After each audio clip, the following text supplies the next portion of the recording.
back to the Bird's Nest. Like, comment, and subscribe. It's the day after the worst loss in Doug Peterson. Short tenure with the Philadelphia Eagles. Super Bowl winning coach Doug Peterson. Respected, trusted head coach Doug Peterson. Doug Peterson's now in the hot seat. Doug Peterson should not be fired. No. But he should be threatened. That you now have a window. You have now been placed in the seat where you will be evaluated, and you have a certain amount of time before, if you do not meet expectations, we shall relinquish you of your head coaching duties. Yes, this is how I feel. I feel as though Doug Peterson has failed the Philadelphia Eagles in several different ways. Now, the Philadelphia Eagles, who are expected to be a Super Bowl competitive football team in the beginning of the season, we were ranked top offensive line, top receiving core, great running back room, top defensive front seven, top pass rushers. We had all of these accolades before the season started. And once the ball was snapped, reality came crashing in. Partly due to injury, and then the rest was due to coaching, in my opinion. You have to know the personnel. You have to coach them in a certain way. Just because something worked successfully last year or the year before does not mean it will work now. The NFL is constantly evolving. Play changing's call. Just look a couple years ago. Sean McVay was a genius, right? And then they figured him out. Look at the Rams now. They are nothing.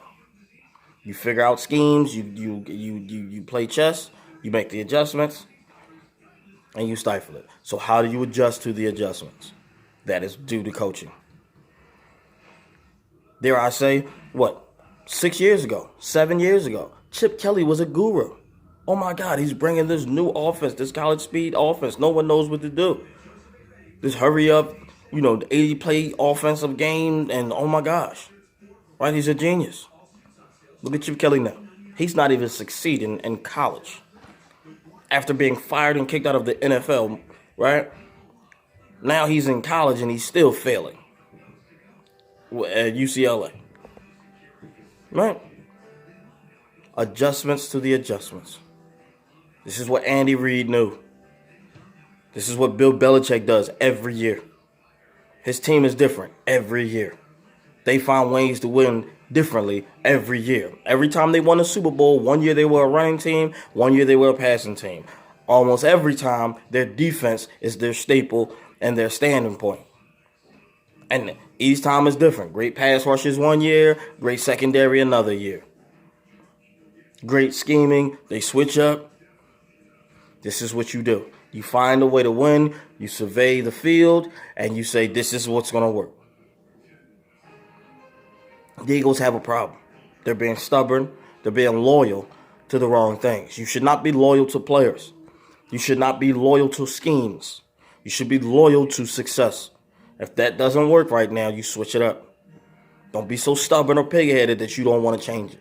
The Philadelphia Eagles now, I'm already looking at the future, okay? After losing to the Dolphins and now facing, several teams that we should beat, which I ain't gonna lie, I got us losing one more game. I hope we don't. Don't get me wrong.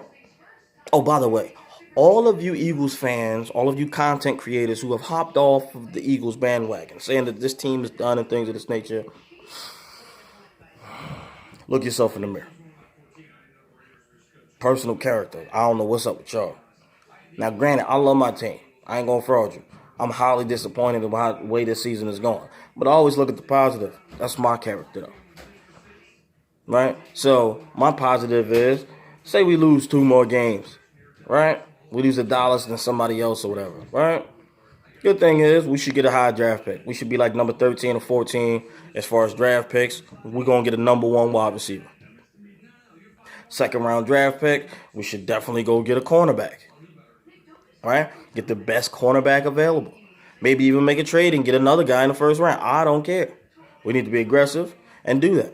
Also, Howie needs to scrape the board, get rid of the receiving core, and get some great free agents in here. Make some trades. We got to bust some moves. We can make trades at the draft. That's a lot of good wide receivers. I seen a couple good wide receivers who the Eagles need. I'm talking about speedster guys with good hands, tall, sure-handed, look great in college. These guys can come in here and be with Carson for the next 4 to 5 years. You gave him that money. Now you got to surround him with the talent, and it's got to be cheap. So that means drafting. We need at least 2 wide receivers in this draft, and we need a cornerback. And then we need to go acquire some other people through trade or, signing in a free agency, whatever the case might be. Philadelphia Eagles, I'm still with you.